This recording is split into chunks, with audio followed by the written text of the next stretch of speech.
The quality of your life depends on the structure of your days.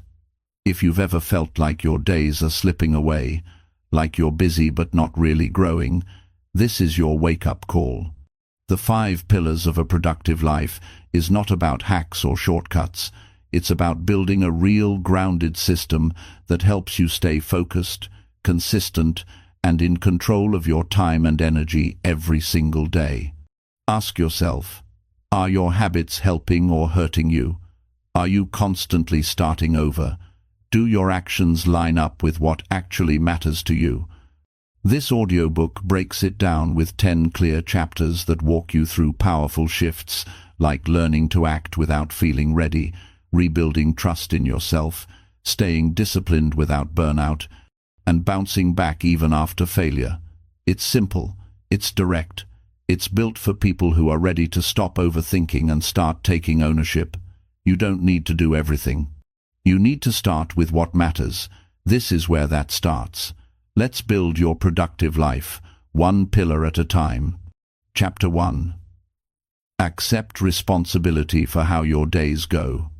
I want to talk to you about something that sits at the center of a productive life, and that is accepting responsibility for how your days go. This idea is simple, but it carries weight.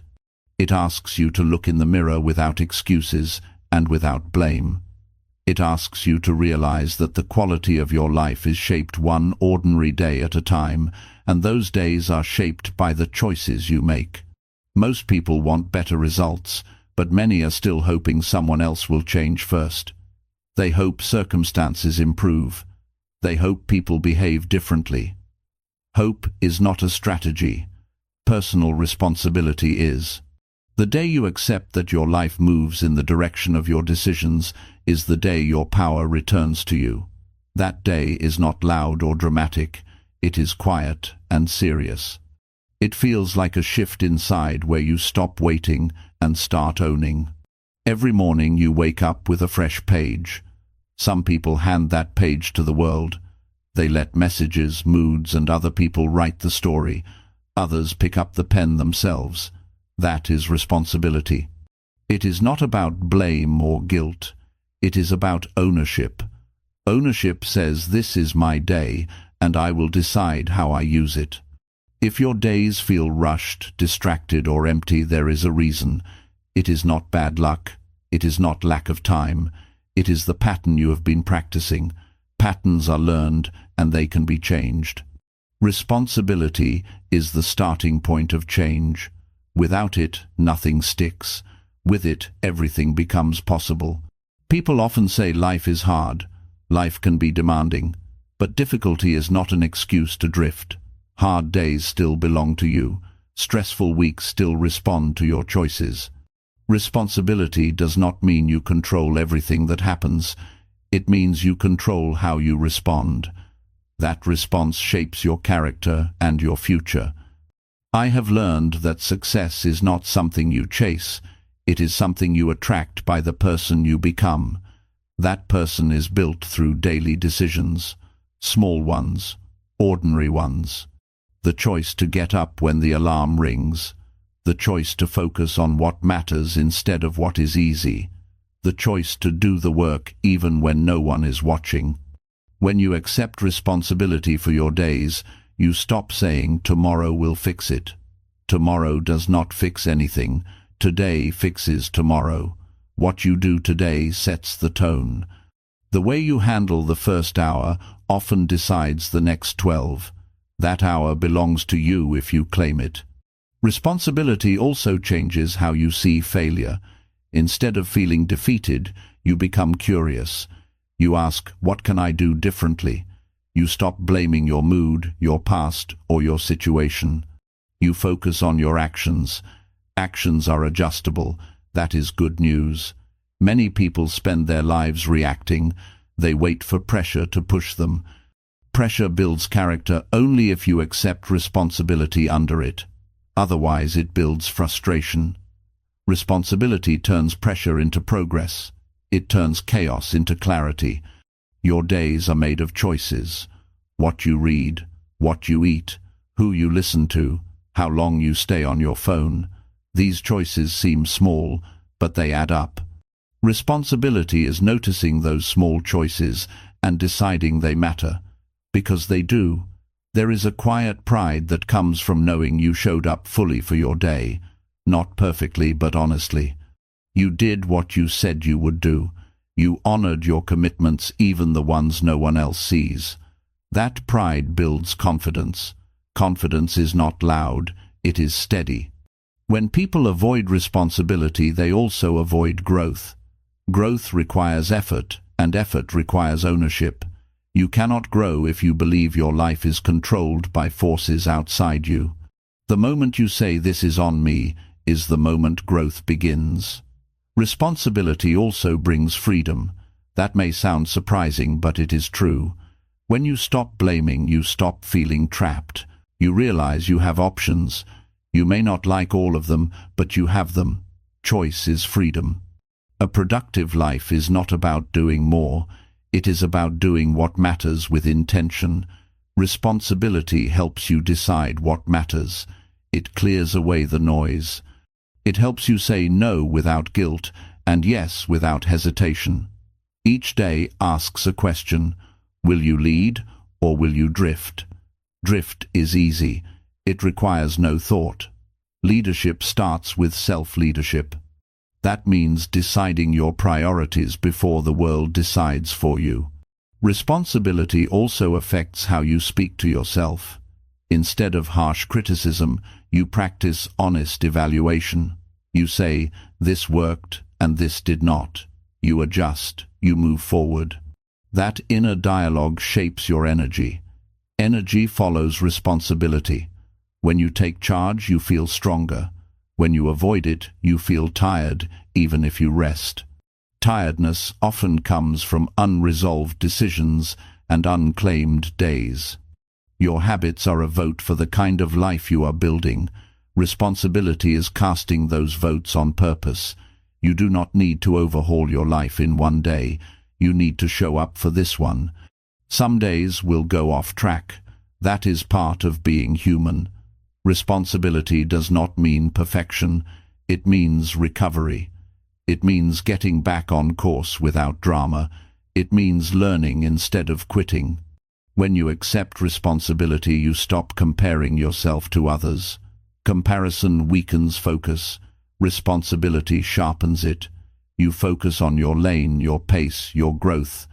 People who live productive lives do not have fewer problems. They have stronger responses. They understand that discipline is choosing what you want most over what you want now. That choice belongs to you every day. Your future is built quietly. It is built in mornings, evenings, and moments when no one is watching. Responsibility makes those moments count. I have seen lives change not through sudden breakthroughs, but through steady ownership. One decision followed by another, one day handled with care, then another. That is how confidence is earned.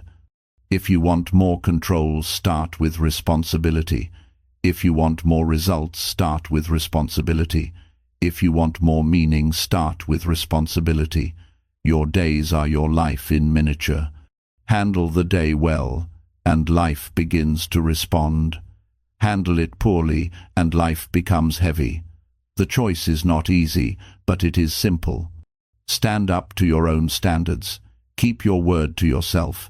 Decide that your days will no longer be accidents. They will be intentional. That decision alone changes everything. Responsibility is not a burden. It is the doorway to growth. It is the moment you stop asking who should change and start saying, "I will." Your life does not improve by chance. It improves by choice. Those choices begin today. Chapter 2. Train yourself to act despite resistance. Every person alive has faced the feeling of not wanting to do what they know they should. That moment when the alarm rings and staying in bed feels easier. When there's something important to do but distraction pulls harder. That feeling resistance is normal. But here's the truth most people never fully understand. Resistance will never fully go away. Waiting for motivation is a losing game. High achievers do not wait for the perfect feeling. They train themselves to act even when it's hard, even when they don't feel like it. This chapter is about building that skill, the ability to act despite resistance. It's one of the most important pillars of a productive life. And the people who master this skill, they separate themselves from the rest, not because they are more talented or more lucky, but because they've trained themselves to move forward when everything inside them says, "Not now." You were not born with discipline. No one is. Discipline is trained. It's built through repetition, by choosing action over delay, one decision at a time. When you choose to act, even when you feel like avoiding, that's when growth happens. And not just the visible kind, deep inner growth, the kind that rewires how you think about yourself. People often believe that successful individuals always feel driven, always feel confident, always feel ready. That's not the case. In fact, the more responsible you become, the more resistance you will face. That's part of the journey. You're not weak for feeling resistance. You're human. But you must understand that strength comes from how you respond to that feeling, not from avoiding it. Acting despite resistance means making hard decisions when no one is forcing you to. It means starting even when your mind tells you to wait. You don't wait for inspiration. You move, and the momentum creates clarity. You act first, and the feeling follows. That's how real progress is made. When you start developing this skill, you'll notice something powerful. Resistance usually peaks right before you begin. It screams loudest when you're on the edge of doing something meaningful. And if you can just push through the first few minutes, that resistance begins to lose its grip. The first step is always the hardest, but once you take it, you realize it wasn't as hard as your mind told you. You must begin practicing small wins. You don't need to fight resistance in huge battles. Start with the little things. When your mind says, skip the workout, go for 5 minutes.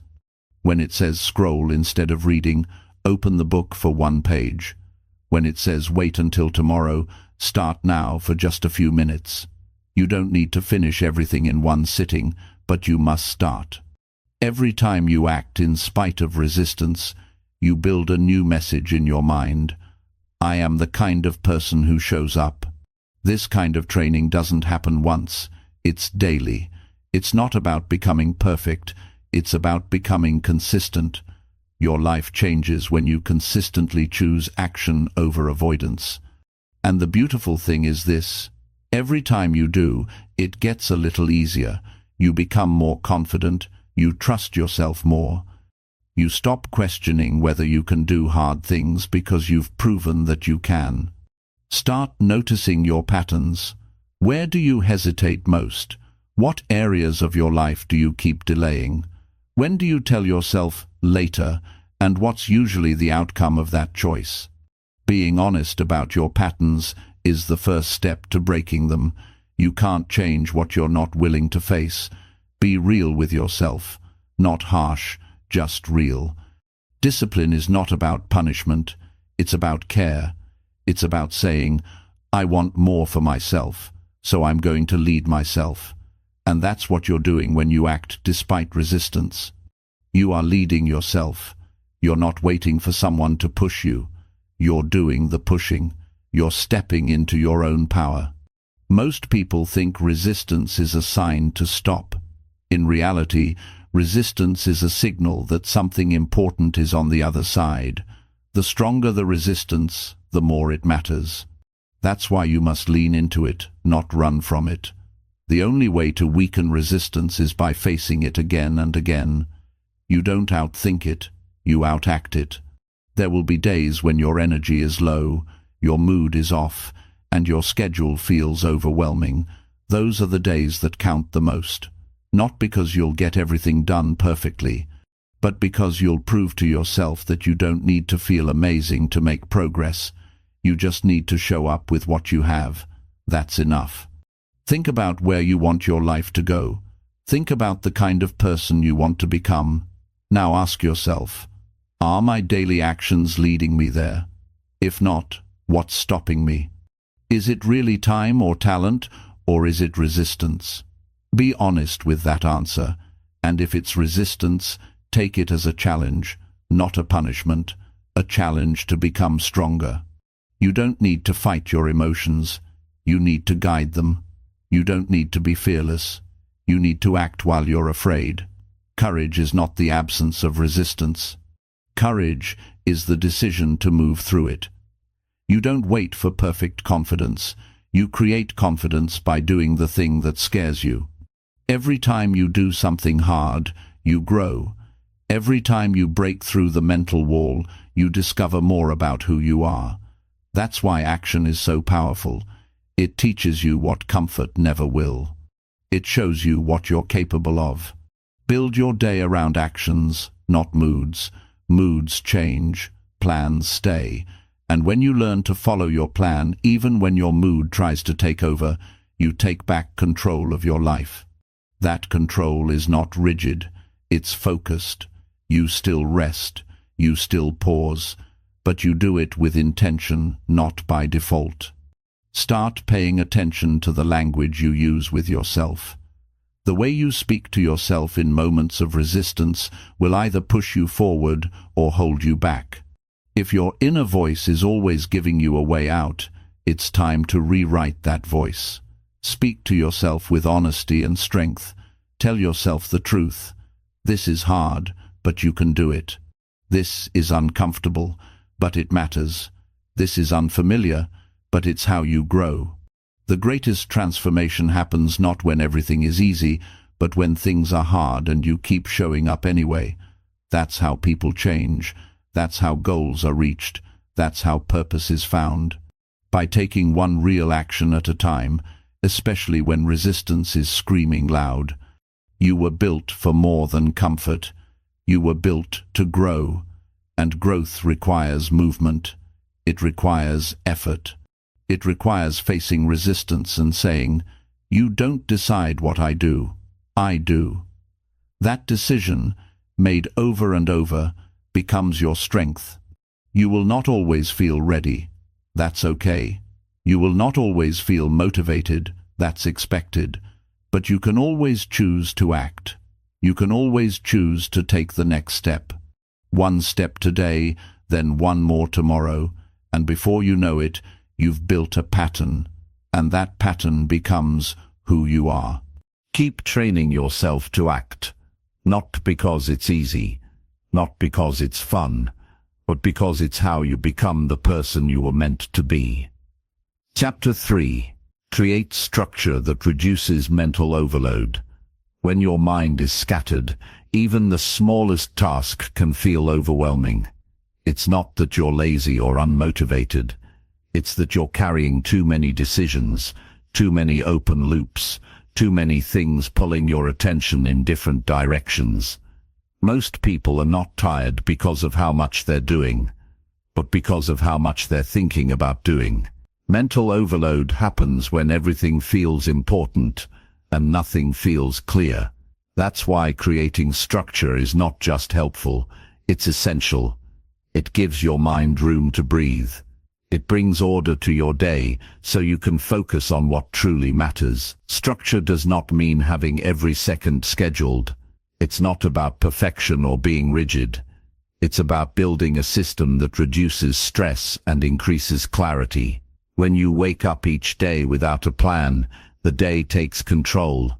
You react instead of lead. You jump from one thing to another, always feeling busy, but rarely feeling productive. With structure, you get your power back. You no longer guess what to do next.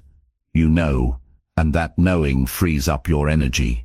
One of the most powerful benefits of structure is that it removes decision fatigue. Every choice you make takes energy. What to wear, what to eat, what to do next. When your day has no order, those little decisions pile up. You may not even notice it, but by the afternoon you feel drained, and it's not from work, it's from the noise. Creating a structure helps you automate the basics, so you can save your focus for what really counts. Start by building anchors into your day. These are set points you return to no matter how unpredictable life gets. A solid morning routine is one of them. It doesn't have to be complicated, but it should be consistent. Maybe it's stretching for 5 minutes, reviewing your priorities, or writing down your top 3 tasks. What matters is that it's the same every morning. That familiarity tells your mind, we're in control. Next, create space for focused work. That means blocking off time for what matters most. Don't wait for free time. Schedule it. If you don't protect time for deep work, distractions will fill the gaps. Structure means making time for what you want instead of hoping it shows up. It doesn't have to be hours. Even 30 minutes of focused effort each day adds up fast. Clutter in your environment adds to clutter in your mind. Structure includes physical space too. When your desk is messy, your brain picks up on the chaos. You might not realize it, but it adds to the mental load. Keep your space clean. Keep your tools where you can find them, and remove what you don't use. A clear space supports a clear mind. Part of structure is knowing what not to do. Most people have endless to-do lists, but no system for saying no. When everything is urgent, nothing is important. Use structure to limit your priorities. Choose your top tasks and finish them before adding more. You don't need to do everything. You need to do what matters, and do it well. Technology is a powerful tool, but without structure it becomes a trap. Notifications, tabs, emails, alerts, they're all fighting for your attention. Build boundaries around your tech. Check your phone on purpose, not out of habit. Set times to check messages. Close what you're not using. Structure gives your brain permission to focus. You also need space in your day for recovery. High productivity is not about constant action. It's about being intentional with your energy. Add breaks into your day, not as an afterthought, but as a planned part of your schedule. Go for a short walk. Breathe. Disconnect. Your brain needs moments of quiet to reset and stay sharp. Evenings need structure too. How you close the day matters. It's easy to stay up scrolling, telling yourself you're relaxing, but your mind stays active, overloaded with input. Create a simple night routine. Reflect on your day. Write down what worked and what didn't. Plan tomorrow before it begins. That way you don't carry mental clutter into the next day. Structure helps with anxiety. When you feel overwhelmed, it's usually because you don't know what to do next. With structure, the next step is clear. You don't have to think about everything all at once. You only need to focus on what's in front of you. That one shift changes how you experience the day. Building structure also means protecting your energy from things that don't serve your goals. That means fewer distractions, fewer unnecessary commitments, and more time spent with intention. You don't owe your time to everyone who asks for it. You owe your time to the life you want to build. It's okay to start simple. One routine, one block of focused time, one system for managing your tasks. Don't try to change everything overnight. The goal is to reduce mental overload, not create more of it. Start with what feels manageable. Build from there. Small steps make a big difference when they're consistent. Structure should fit your life, not someone else's. Don't copy someone else's system because it looks impressive. Build something that works for you. If you're a morning person, protect that time. If your focus is best in the afternoon, plan your biggest task then. Use your natural energy patterns to your advantage. Write things down. Don't rely on memory. Mental clutter often comes from holding too much in your head. Use a planner, a notebook, a simple app, whatever works. Offload tasks, reminders, and ideas so your mind can focus on the present moment. A brain that's trying to remember everything can't fully engage with anything. Celebrate progress. Structure should support you, not pressure you. When you finish what you planned, take a moment to notice. That's how you reinforce the behavior. You're teaching your brain, this matters. Chapter 4. Build self-trust through kept promises. Self-trust is one of the most powerful forces a person can build. It's not about being confident in every situation or knowing all the answers. It's about becoming someone you can count on. Not someone who says things just to sound good in the moment, but someone who follows through when no one else is looking. That kind of trust is built one small promise at a time, and if you're not keeping the promises you make to yourself, it doesn't matter how many goals you write down, how many books you read, or how much motivation you consume, because deep down, you'll always question whether you'll actually do what you said. This is where many people struggle, not because they don't have potential, but because they've broken so many promises to themselves that their belief has eroded. They've said they'll wake up early, but hit snooze again. Said they'd stay consistent, but quit when it got hard. Said they'd take their goals seriously, but kept pushing things to next week. These moments seem small, but they carry weight. Every time you break a promise to yourself, even if it's quiet, your mind remembers, and the more it happens, the harder it becomes to trust your own word. Rebuilding that trust doesn't come from making bigger promises, it comes from making smaller ones, and keeping them.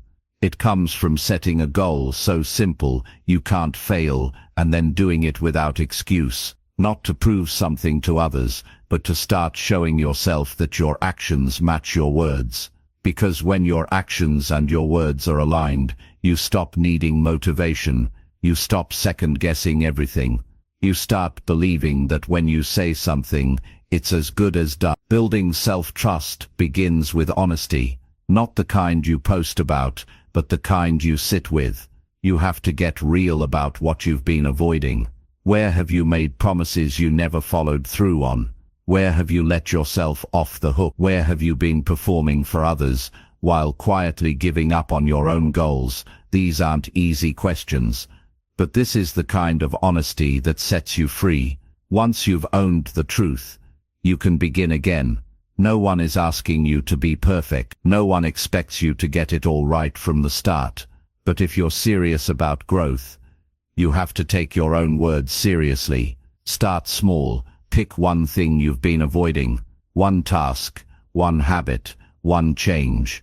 Make a promise around it and keep it. Don't overcomplicate it. If you say you're going to journal for 5 minutes, do it. If you say you'll go for a walk after work, do it. Not for results, for proof. You're showing yourself that you can be trusted again. And when you start keeping those small promises, something shifts. You stop feeling like an imposter. You stop needing others to validate your progress. You start feeling grounded. There's a quiet power in knowing that you'll do what you said you would do. That power builds momentum. And with momentum, the promises you keep get bigger. But they only get bigger after you've proven you can handle the small ones. Self-trust is also about how you talk to yourself when you mess up. You will fall short, you will miss some days, you will make mistakes.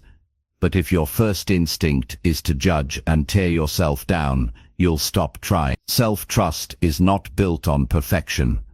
It's built on recovery. When you fall, how quickly do you get back up? When you miss a promise, do you recommit or walk away? People with strong self-trust don't expect perfection. They expect honesty and consistency. It also helps to write your promises down. Keep a visible list of the things you're committing to. Don't rely on memory. When you write it down, it becomes more real.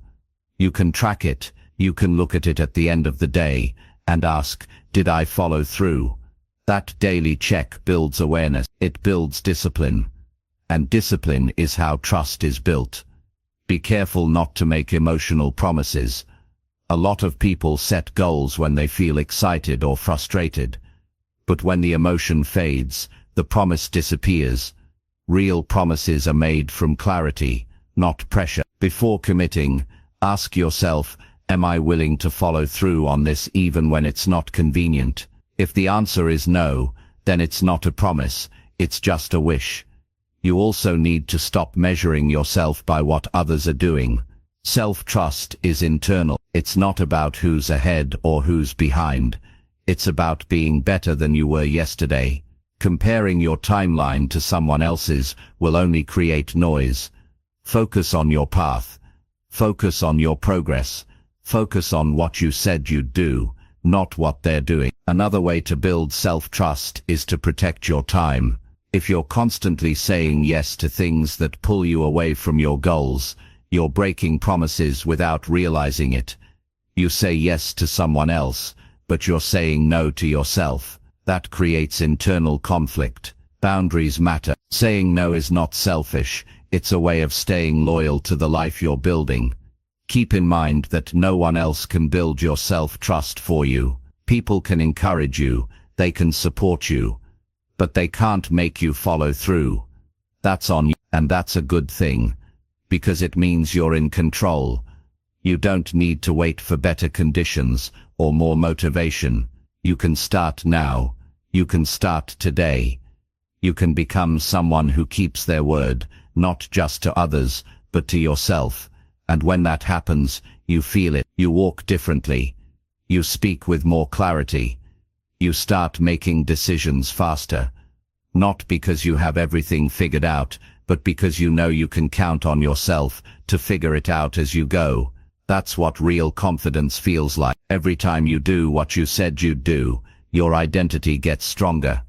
You stop needing to prove yourself, and you start becoming yourself. That's the reward of self-trust. It's not loud, but it's life-changing. It's what allows you to build habits, pursue goals, and stay grounded through challenges. You don't need to wait for a perfect moment. The moment is now. Start with one promise. Just one. Make it small. Make it clear. And then show up for it like it matters, because it does. Chapter 5. Guard your focus from constant stimulation. Your ability to focus is one of your most valuable tools. It's how you create, solve, learn, and improve. But in the world we live in today, that focus is under attack from the moment you wake up. You're surrounded by things competing for your attention: notifications, messages, headlines, videos, alerts, and noise. And the more stimulation you let in, the harder it becomes to think clearly, stay present, or do anything that truly matters. Most people don't even realize it's happening. They just feel constantly distracted, tired, and mentally scattered. But the truth is, your mind was never designed to handle non-stop input. Guarding your focus is not a luxury anymore, it's a necessity. You cannot expect to grow, create meaningful work, or build a disciplined life if your mind is constantly pulled in 10 directions. If you want to build something real, you have to protect the quality of your attention like it's your most limited resource, because it is. Time can be scheduled, but attention is what gives time its power. 10 minutes of deep focus will always beat an hour of shallow distraction. But that kind of focus must be protected. Start by noticing how much stimulation you let in without thinking. Every time you pick up your phone without a reason. Every time you open a tab you didn't plan to check. Every time you let a notification pull you away from what you were doing. These moments might feel small, but they cost you more than just time. They cost you depth. They interrupt your thinking. They fragment your concentration. And the worst part is, they train your brain to crave constant input. The more you give in to distractions, the more your mind starts seeking them out. You may find yourself checking your phone in the middle of a task, not because something important happened, but because your brain is used to being interrupted. That's how stimulation rewires you. It turns silence into discomfort. It turns effort into boredom, and slowly, you lose your ability to sit with anything for longer than a few minutes. Reclaiming your focus starts with boundaries. You need to create space where your attention is safe, free from noise, notifications, and interruptions. This might mean turning off all alerts for a block of time. It might mean placing your phone in another room while you work. It might mean choosing to do one task at a time and not jumping to the next until it's done. These are not drastic steps. These are basic steps, but they make a massive difference. You must also stop treating focus like something you hope to have. Focus is not a feeling, it's a decision. It's a habit you build by training your mind to stay with one thing longer than it's comfortable. You don't become focused by chance, you become focused by practice, and the more you practice, the stronger your mind becomes. Choose specific times during your day to engage with stimulation. Instead of checking your phone 20 times randomly, check it on purpose at specific moments. That way, your brain learns that it doesn't need to be on high alert all the time. When you create these windows, you begin to control your input instead of being controlled by it. You also need to choose what kind of information you allow into your world. Not all input is equal. Some things you consume are useful, clear, and help you grow. Others are noise that leave you feeling scattered, irritated, or anxious. You are not obligated to keep up with every headline or every trend. Your peace of mind is more important than being constantly informed. You don't need to know everything that's happening to live a strong, intentional life. Create a system for your digital life. Organize your tools, simplify what you use, limit what's open on your screen. When everything is urgent, nothing is meaningful. You don't need 15 apps running at once. You need one task that matters. That's where deep work happens, in the moments where nothing else is competing for your mind. Even during rest, guard your attention. Mindless scrolling is not rest. Constant entertainment is not recovery. Real rest allows your mind to reset. That might mean going for a walk, sitting in silence, or doing something slow without checking your phone every few minutes. When you start giving your mind quiet time again, you'll be surprised by how much clearer you think and how much better you feel. You must also begin rebuilding your tolerance for boredom. If you can't sit in silence for a few minutes without grabbing a screen, your focus is already slipping. Train yourself to be present. When you're eating, eat. When you're talking, listen fully. When you're working, give it your full effort. This might sound simple, but in today's world it's rare, and because it's rare, it gives you an edge. Train your mind like a muscle. Focus is built just like strength. Start with small sessions. Pick a task, set a timer for 20 or 30 minutes, and commit to staying with it fully. No checking, no switching, just one task, full attention. After a break, do it again. Over time, this practice rewires your brain. It makes single tasking easier. It increases your capacity to go deep. Multitasking is one of the biggest lies people still believe. It feels productive, but it splits your focus and lowers your performance. You're not doing more, you're doing everything worse. Choose to be someone who does one thing at a time with full presence. That alone puts you ahead of the average person who's constantly scattered. Protect the start and end of your day. Don't begin your morning by diving into stimulation. Avoid grabbing your phone the moment you wake up. Start with quiet. Let your mind warm up slowly. Chapter 6. Use discomfort to grow emotional strength. Discomfort is not the enemy. In fact, discomfort is often the starting point for real growth. The problem is, most people spend their entire lives trying to avoid it. They avoid hard conversations, new challenges, uncertainty, rejection, and anything that might stretch them beyond what they know. They seek comfort because it feels safe. But comfort, if lived in too long, becomes a trap. It keeps you the same, and the longer you stay in it, the more fragile you become. You don't get stronger by staying where things are easy. You get stronger by choosing to face what makes you uncomfortable and showing yourself you can handle it. Emotional strength is not about being tough on the outside. It's about being steady on the inside. It's about being able to feel uncomfortable emotions, fear, embarrassment, anxiety, sadness, and still take action. People often believe that strong individuals don't feel those things. But the truth is, they feel them fully. They've just trained themselves not to run from those emotions. They've learned how to move through them without breaking. And that strength didn't appear overnight.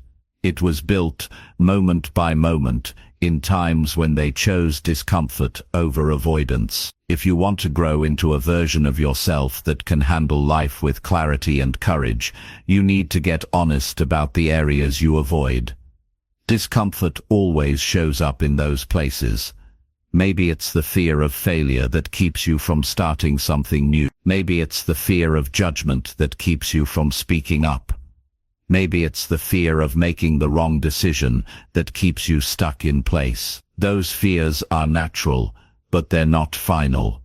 They're a signal, a sign that there's something on the other side of that emotion that's worth exploring. If you ignore it, you stay stuck. If you face it, you grow. One of the most powerful decisions you can make is to stop avoiding discomfort and start working with it. You do that by putting yourself in situations where you have to stretch. You don't need to dive into extreme situations. You just need to choose challenges that make you feel a little exposed, a little nervous, a little unsure. That space between comfort and fear is where growth lives. And the more time you spend there, the more you expand your capacity to handle life. When you do something uncomfortable and come out on the other side, something happens inside you. You start to trust yourself more. You begin to realize that fear is not a stop sign, it's just a feeling, and feelings can't stop you unless you let them. Every uncomfortable step forward becomes evidence that you can face challenge and keep going. That evidence is what builds real confidence, not the kind that's loud or flashy, the kind that's quiet, steady, and earned.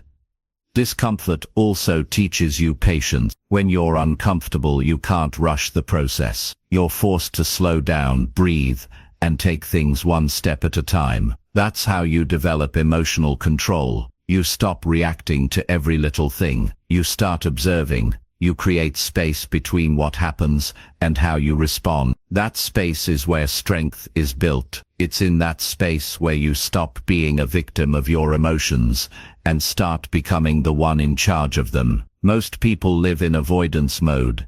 They distract themselves when they feel overwhelmed. They numb out when emotions rise. But nothing changes until you face what you're feeling head on. The emotions you run from are the ones that keep controlling you. The emotions you sit with are the ones you eventually understand and grow through. That's why discomfort is a gift. It points to the places inside you that need attention, not avoidance. Emotional strength is not developed in peace. It's developed in challenge. It's developed in the moments when you feel like giving up, but choose to stay. When you feel like running away but choose to stay present. That choice doesn't always feel good in the moment, but it creates something powerful long term. It creates grit. It creates character.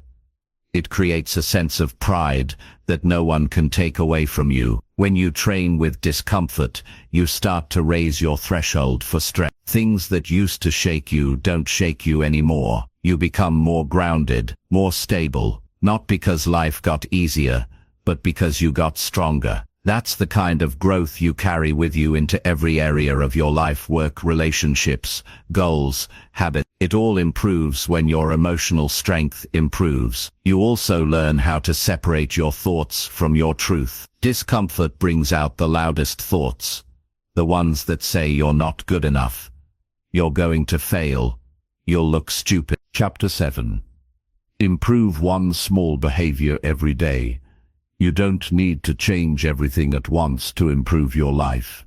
What you really need is to improve one small behavior every day. That's where real progress starts. It's not about making dramatic changes overnight. It's about making quiet, intentional decisions daily that slowly shift who you are and how you live. Most people wait for the perfect moment to start. They wait for the motivation to be strong enough or the conditions to be just right. But growth doesn't require a perfect setup. It requires consistency with the little things that seem too small to matter, but actually shape everything. The truth is, your life is built on your habits. What you do every day becomes who you are, and the small things you choose to repeat, whether good or bad, accumulate over time. If you go through your day unconsciously repeating behaviors that don't serve you, nothing changes. But if you take one behavior, even one that seems tiny, and decide to improve it today, you've taken back control. That decision might not feel powerful at first, but it's the kind of decision that creates momentum. Improvement starts with awareness. You can't change what you don't notice. Begin by watching your actions. How do you start your mornings? How do you respond to stress? How do you use your time between tasks? Where are you choosing comfort over progress? Don't judge yourself. Just observe. That awareness creates space, and in that space, you gain the ability to choose something better. Not something huge, just something better. Pick one thing each day, one small behavior. Maybe it's drinking a glass of water right when you wake up. Maybe it's responding with patience when you feel irritated. Maybe it's standing up straight when you're tempted to slouch. Maybe it's putting your phone down while eating. Whatever it is, make it specific, simple, and something you can actually follow through on. The goal isn't to impress anyone. The goal is to train yourself to follow through. That's how confidence is built, not through hype or emotion, but through action. When you make a promise to improve one small thing and then do it, you send a message to yourself. I can be trusted. That message builds your identity, and identity is what drives long-term change. You're not just acting differently, you're becoming someone who values growth. It's important to understand that change is not a single event. It's a pattern of effort. And the best way to create that pattern is by focusing on what you can do today, not what you wish you had done last year or what you hope to achieve a year from now. Today is where your influence lives, and the way you spend today is a direct investment in your future. One good choice today makes the next good choice easier. That's how momentum is created, one decision at a time. Improving one small behavior each day also helps you avoid overwhelm. One of the biggest reasons people quit on self-improvement is because they try to fix everything at once. That pressure becomes too much, and they burn out. But if you commit to small, consistent upgrades, you stay grounded, you stay focused, and you stay in the game. Long-term change comes from staying in the game. Your brain loves small wins. Every time you complete a small improvement, your brain gets a reward. That reward builds a habit loop, and over time those loops become automatic. It no longer takes effort to do the right thing. It becomes your new normal. That's the power of small adjustments. They seem insignificant, but they reshape the structure of your life. You don't need a full roadmap. You just need to know what to improve today. Let that be enough. The results will come later. Right now your job is to keep showing up. There will be days when you don't feel like improving anything. Days when progress feels slow. That's when the discipline matters most. On those days, choose something even smaller, but still choose something. Keep the habit alive. Over time you'll look back and realize that the person you are today came from hundreds of those small decisions. You'll notice that the way you think, act, and respond has changed, but it didn't happen all at once. Chapter 8. Choose consistency over excitement and impulse. Most people start strong but finish nowhere. They get excited about a goal, a plan, a new routine, and for a moment it feels like everything will change. They go all in for a few days, maybe even a week, riding on the high of motivation, but when that feeling fades, and it always does, they slow down, then stop, then move on to the next thing that promises a spark. That cycle repeats over and over, until they lose faith in their own ability to follow through. This isn't a motivation problem, it's a consistency problem. And if you want real change in your life, you have to choose consistency over excitement and impulse. Excitement fades fast. It's emotional, and emotions shift. Impulse is even shorter. It reacts in the moment, and disappears just as quickly. Neither one has staying power. But consistency, while not as flashy, builds something solid. It's not about intensity, it's about showing up regardless of how you feel. When you choose consistency, you begin to build a foundation that doesn't crack every time things get tough. You begin to build habits that run deeper than mood or circumstances. We live in a world that constantly feeds your appetite for the new trends, new tools, new shortcuts.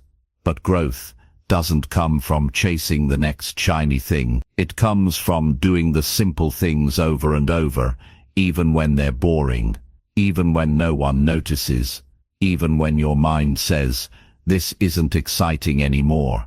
That's the point where most people stop, and that's exactly where you need to keep going. Choosing consistency means being honest about what actually creates results. It's not the perfect routine or the intense burst of effort. It's the small repeated actions done with discipline. You don't need to be extreme, you need to be committed. Excitement might get you to start, but it's consistency that gets you to the finish line. The problem is that consistency doesn't always feel good.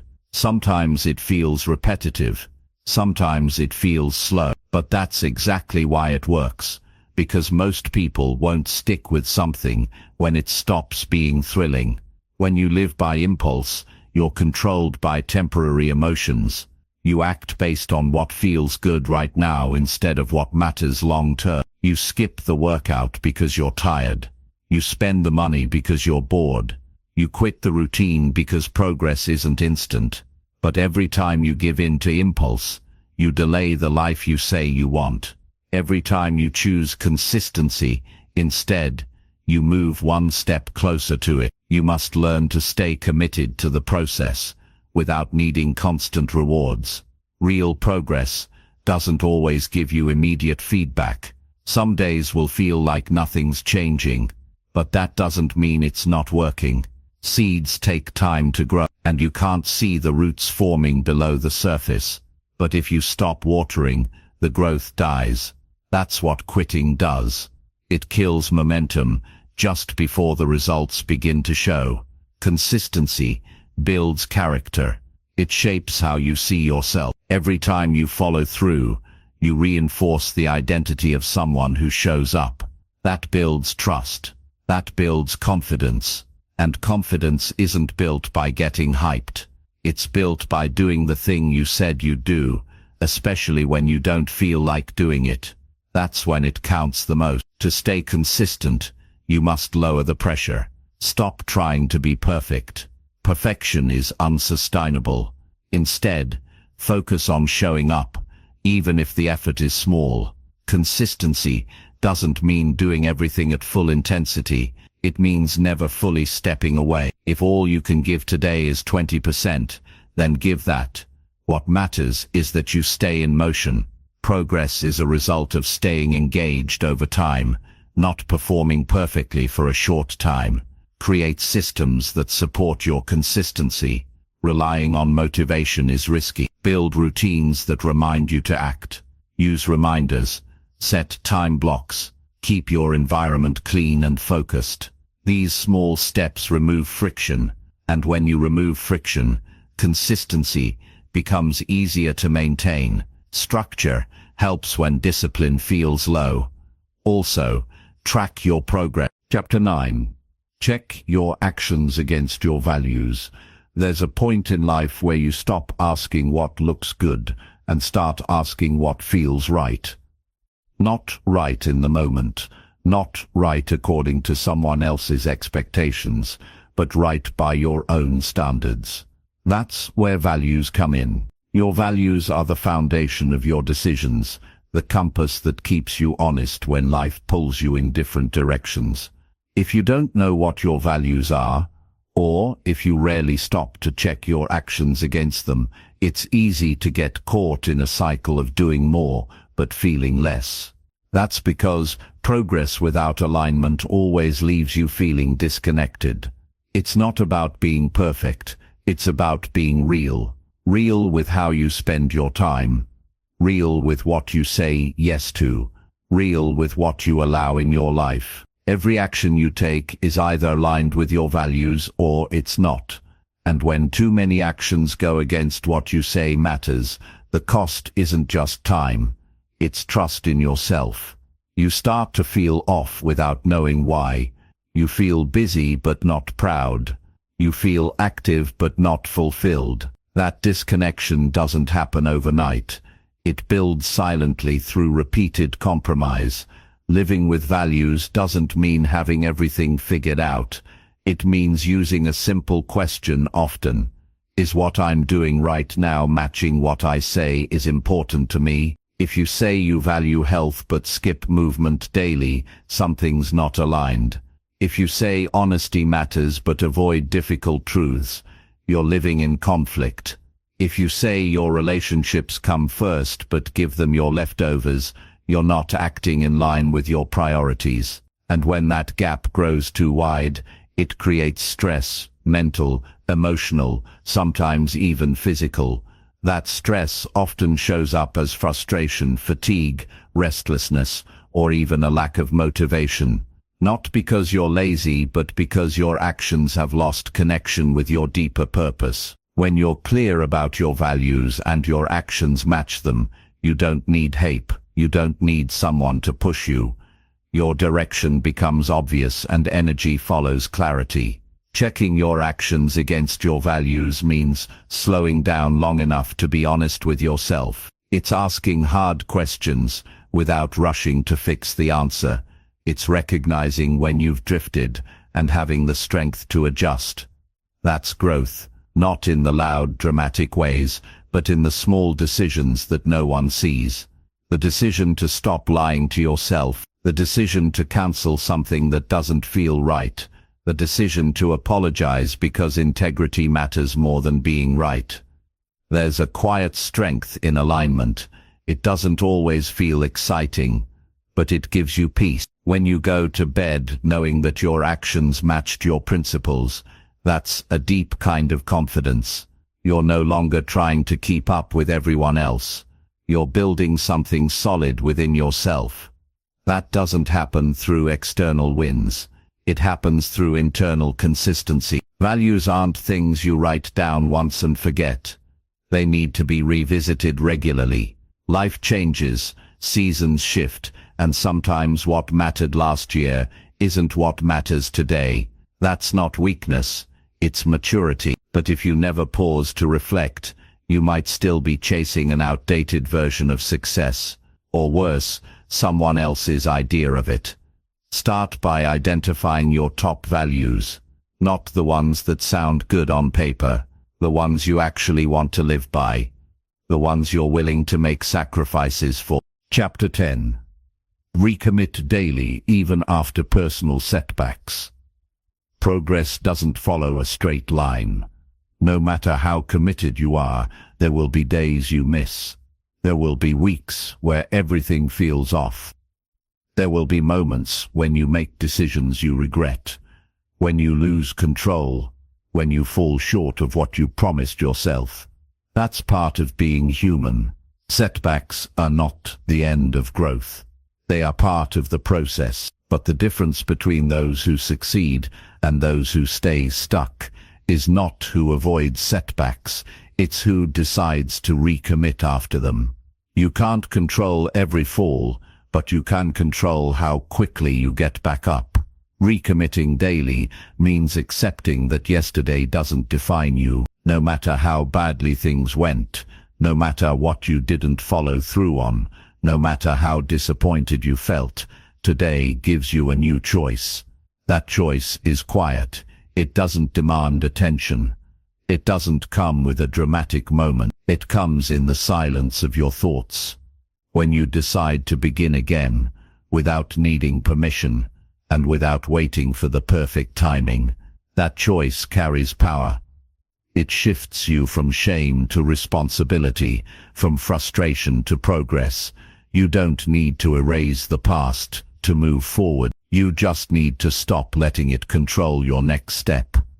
Too many people stay stuck, not because they can't grow, but because they believe they've failed too much to try again. They carry guilt, and that guilt turns into avoidance. But the truth is, falling off track doesn't make you weak. Refusing to return does. Recommitting is strength. It's self-leadership. It's proving that your future matters more than your mistakes. When you stumble, the voice in your head will try to convince you to wait. It will say, fix everything first, then start again. That voice is lying. You don't need to fix everything. You just need to take the next step, and the next one. You don't build momentum by overthinking. You build it by acting, even if it's messy. Especially when it's messy.